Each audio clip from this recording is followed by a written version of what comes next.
رمضان مبارک وہ مہینہ ہے جس کی ہر گھڑی رحمت بری ہے۔ اس مہینہ میں اجر و ثواب بہت ہی بڑھ جاتا ہے۔ نفل کا ثواب فرض کے برابر اور فرض کا ثواب 70 گنا کر دیا جاتا ہے۔ بلکہ اس مہینے میں تو روزہ دار کا سونا بھی عبادت میں شمار کیا جاتا ہے۔ یہ وہ بابرکت مہینہ ہے جس میں ایک رات ایسی بھی ہے جو 1000 مہینوں سے بہتر ہے۔ اس ماہ مبارک کے روزے اللہ پاک نے فرض کیے اور اس کی رات میں قیام سنت ہے۔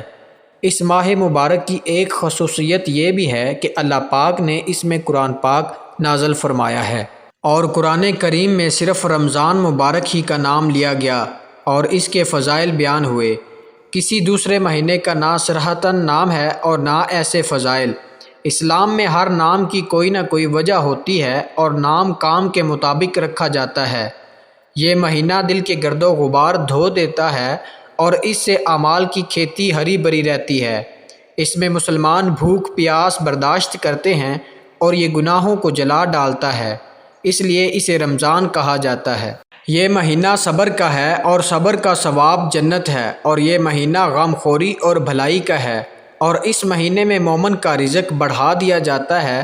جو اس میں روزہ دار کو افطار کرائے اس کے گناہوں کے لیے مغفرت ہے، اور اس کی گردن آگ سے آزاد کر دی جائے گی، اور اس افطار کروانے والے کو ویسا ہی ثواب ملے گا جیسا روزہ رکھنے والے کو ملے گا۔ یہ وہ مہینہ ہے کہ اس کے ابتدائی 10 دن رحمت ہیں اور اس کے درمیانی 10 دن مغفرت ہیں، اور آخری 10 دن جہنم سے آزادی ہے۔ جو اپنے غلام پر اس مہینے میں تخفیف کرے اللہ پاک اسے بخش دے گا اور جہنم سے آزاد فرمائے گا۔ اللہ پاک ماہ رمضان میں روزانہ افطار کے وقت 10 لاکھ ایسے گناہ گاروں کو جہنم سے آزاد فرماتا ہے جن پر گناہ کی وجہ سے جہنم واجب ہو چکا تھا۔